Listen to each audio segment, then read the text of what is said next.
Hey folks, Daily Landsblog for the 6th of June, 2019. 6th of June, Casey, you know what that is? D-Day. D-Day. What year? 1944. 1944, which means it was 75 years ago today that North Americans and people in different places around the world, depending on your time zone, woke up to the news that the invasion had began. This was long awaited. The Allies never hid the fact that they were going to have to invade Europe to take it back from the Nazis and ultimately force them back to their country. And it started 45 or 75 years ago today. And I'm sure I talk about this on every D-Day, but because I'm somewhat obsessed with World War II and mental health, it kind of makes sense to put them together. You know, on that day, everybody has seen film and movies about the landing on D-Day. And Saving Private Ryan showed you the most graphic and probably the most accurate of it. And if you lost your life on D-Day, as many Canadians did on Juno Beach, then this story has no relevance to your story. But if you walked through the gunfire, if you saw people that you had spent the last 2 years perhaps training with, obliterated in a second. If you knew that while the machine gun fire was coming from there, you had to walk there, and you had to do that on the 6th of June, 1944, and the 7th and the 8th in different places, but you had to ultimately fight your way all the way to Germany, which was about a year later.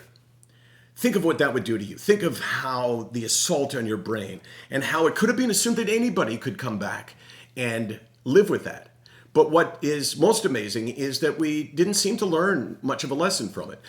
Men came back, women came back, and they never spoke about it. There was no psychologist to kind of allow them to release, their fears and their sadness and all of that. You came back, you didn't talk about it, and you drank. You drank to self-medicate, and you simply ignored it because you thought that in many cases, how could you share something like that with people who would have no idea, who would not be able to get it? So my point today is not that we should recognize, those that died and those that are still alive. There's some in the 90s for their sacrifice. I mean, that kind of goes without saying. But that D-Day for some can be happening all the time. You don't have to be on the beaches of Normandy in 1944 to suffer some real trauma.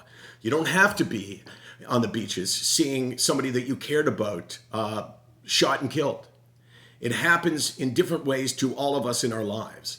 And if you don't acknowledge the damage that the past can do on you, you are destined to suffer because of the past. So that's what I take from D-Day. I take from D-Day the idea that, people aren't always okay. And sometimes there's a lasting impact. And sometimes, if you don't deal with it, it will continue to haunt you.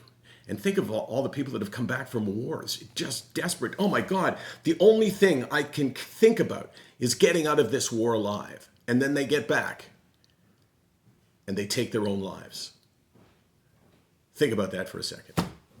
SickNotWeak.com, 24 hours a day, 364 days a year. We're here because this kind of shit needs to be talked about.